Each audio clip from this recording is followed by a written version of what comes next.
जमाने में 400 की मिलती थी, आज 1300 की मिल रही है। वो भी हाहाकार मचा हुआ है पूरे प्रदेश में। पता नहीं आपके यहाँ था कि नहीं था, मैं पूर्वांचल में देखा 3 महीना पहले जब यूरिया की जरूरत थी, साधन सहकारी समितियों पर लाइनें लगी थी, लाठियां चल रही थी, यूरिया नजारत थी। किसान मजबूर होकर के प्राइवेट दुकानदारों के पास जा करके 2 नंबर की खाद खरीदने के लिए मजबूर हुआ।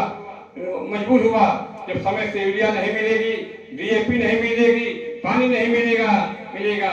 राजनीतिक बात तो मैं नहीं करना चाहता, लेकिन एक बात कह देना चाहता हूँ कि जब 2014 में भाजपा की सरकार के पहले कांग्रेस की सरकार थी, तो भारतीय जनता पार्टी के तमाम नेता और खास तौर से भारतीय जनता पार्टी की नेत्री स्मृति ईरानी दिल्ली में सर पर सिलेंडर लेकर के प्रदर्शन कर रही थी कि कांग्रेस के राज में गैस सिलेंडर 400 का हो गया।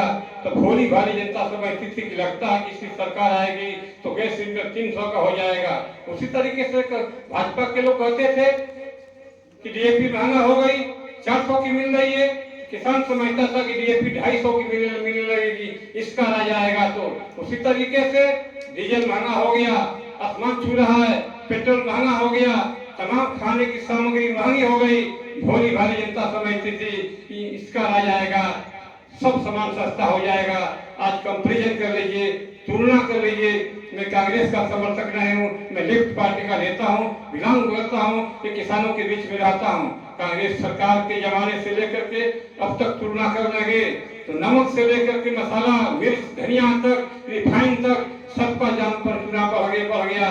और मोदी जी कहते थे बड़े पैमाने पर जोर दे करके कि हम किसान की आमदनी दोगुना कर देंगे।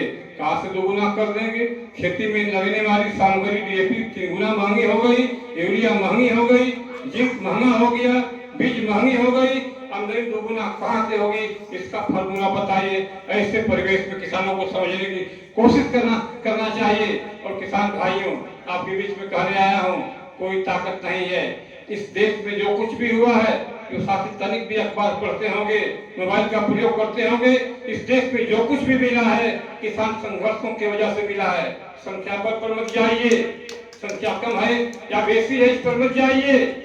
स्वाधीनता संग्राम के जमाने में जब हमारे क्रांतिकारी देश के लिए संघर्ष कर रहे थे, तो मुट्ठी पर क्रांतिकारी संघर्ष कर रहे थे और बड़े पैमाने पर लोग गांव में ताश खेलते थे, जुआ खेलते थे, कुछ लोग जाकर कोठों पर रैलियां मनाते थे। लेकिन देश आजाद हो गया तो सबको फायदा हुआ, देश ने जश्न मनाया। इसलिए आप संघर्ष कर रहे हैं, किसानों की जीत होगी। दिल्ली बाजार पर 380 दिन तक जो किसान बलिदान हुए, जो कुर्बानी दिए, जो संघर्ष किए, देश में सब किसानों को फायदा हुआ। 3 कृषि कानून वापस ले लिया गया।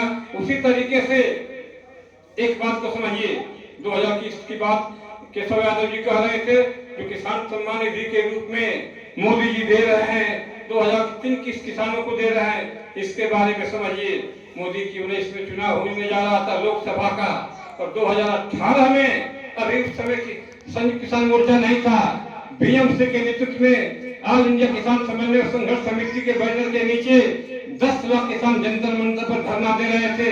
हम लोग भी गए थे 29 नवंबर को।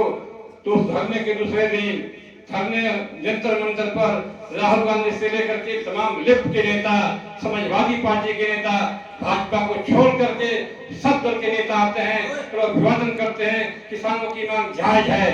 19 में चुनाव होने जा रहा था लोकसभा का, मोदी जी को लग गया कि जब 10 लाख किसान दिल्ली में डेरा डाले हुए हैं, लगता है कि चुनाव में मेरा घंटा पार हो जाएगा। मोदी जी ने आनंद फानंद में घोषणा कर दिया 2023 की सब किसानों मजदूरों को देंगे। वो किसान संघर्षों की देन है। आपके यहाँ 4 लेन हो गया नहीं होगी, पता लगा लीजिएगा।